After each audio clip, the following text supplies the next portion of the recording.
Samajwadi party ने mission UP 2022 के लिए पूरा जोर लगा रखा है। अखिलेश यादव ने कल जौनपुर से विजय रथ यात्रा के छठे चरण की शुरुआत की। इस दौरान समाजवादी पार्टी के साथ गठबंधन करने वाले तमाम सहयोगी भी मौजूद रहे। अखिलेश यादव की विजय रथ यात्रा में कार्यकर्ताओं और समर्थकों का हुजूम उमड़ता दिखाई दिया। और आपको बताएं कि अखिलेश यादव जौनपुर के 2 दिवसीय दौरे पर आज वो मड़ियाहू, मछली शहर, बदलापुर विधानसभाओं में विजय रथ यात्रा निकालने के साथ साथ जनसभा को भी संबोधित करेंगे। दरअसल अखिलेश ने कल बदलाव की अपील करते हुए भाजपा और उसकी सरकार पर बड़ा हमला बोला। उन्होंने कहा कि इस सरकार हर मोर्चे पर नाकाम है और 2022 में बदलाव होकर ही रहेगा। कल की तस्वीरें जब अखिलेश यादव इस यात्रा का, इसके छठे चरण का जौनपुर में आगाज कर रहे थे। कल सुबह बड़ी संख्या में उनके समर्थक और कार्यकर्ता उमड़े नजर आए जब इसका प्रारंभ हुआ, इस यात्रा का, रथ यात्रा का। देखिए वो रथ की छत पर चढ़कर कैसे उन्होंने उत्साह बढ़ाया और अभिवादन स्वीकार किया अपने कार्यकर्ताओं का, समर्थकों का। और उसके बाद हम आपको शाम की भी तस्वीर दिखाएंगे, उसमें भी बड़ी संख्या में सपा समर्थक। और ये देखिए आप तस्वीर, ये दिन ढलने के बाद की तस्वीर है जौनपुर की भी। रथ यात्रा के साथ वो आगे बढ़ चुके थे और तब देखिए अगले पड़ाव पर कितने समर्थक और कार्यकर्ता कितने जोश में उनके साथ नजर आए।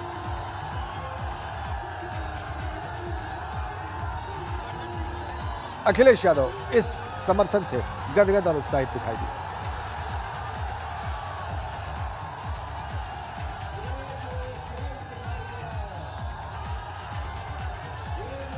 चलिए अब आपको सीधा जौनपुर ही लिए चलते हैं। इस रथ यात्रा, जो अखिलेश यादव की रथ यात्रा थी और जो छठा चरण था, इसके साथ लगातार कल चले नीतीश पांडे इस वक्त हमारे साथ सीधा जुड़े हुए हैं। नीतीश, कल ये यात्रा कितनी दूर चली, कहां से गुजरी, आज कब शुरू होगी, और जो कुछ महत्वपूर्ण आपने नोटिस किया वो भी हमारे दर्शकों के सामने रखें। राजन जी, कल की यात्रा अगर कहें तो लगभग 54 किलोमीटर से ज़्यादा यात्रा हुई और ये यात्रा मल्हनी के आगे बढ़ी और वहाँ के बाद फिर कल इस यात्रा को कहीं विराम दिया गया और इसके साथ ही आज फिर से यात्रा की शुरुआत होगी।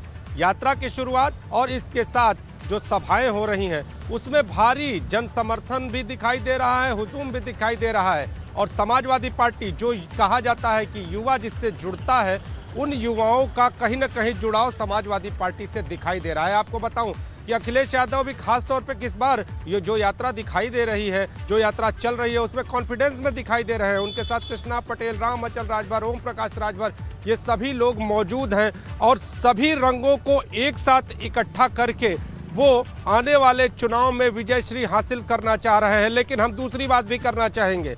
कुछ दिनों पहले अगर बात करें, 1 से 2 दिनों पहले, जो बगल के अगर बात करें पड़ोस के जनपद में बनारस में जिस तरह का आयोजन हुआ और बनारस के आयोजन में जिस तरह से भारी भीड़ बनारस में दिखाई दी, उससे भीड़ के मुकाबले में थोड़ी बहुत कमी जरूर रही होगी। लेकिन अगर चुनावी भीड़ की बात करें तो भारी जन समर्थन अखिलेश यादव को जौनपुर में मिलता दिखाई दे रहा है। बात कर लें तो यहाँ पर अगर जो लकी यादव हैं मड़ियाहू सीट से, और उनके जो पिता हैं पारसनाथ यादव, पिता थे पारसनाथ यादव, उनके जो पिता थे, उनको लकी यादव के जो पिता थे उनको यहाँ पर एक रीढ़ के तौर पर माना जाता था।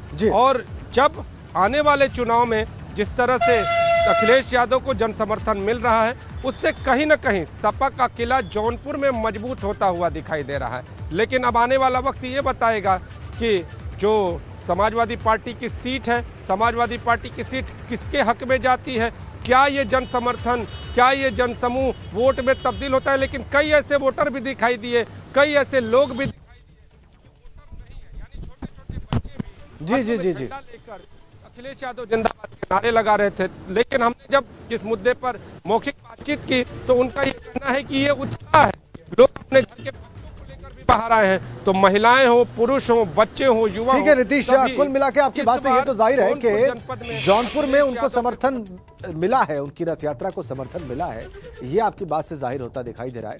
छोटे बच्चे रहे होंगे, इसका अंदाजा लगाया जा सकता है, क्योंकि उनके माँ बाप या उनके अभिभावक उस रैली में या उस रथ यात्रा में उनके साथ चलते दिखाई दिए होंगे। बहुत बहुत धन्यवाद आपका नीतीश।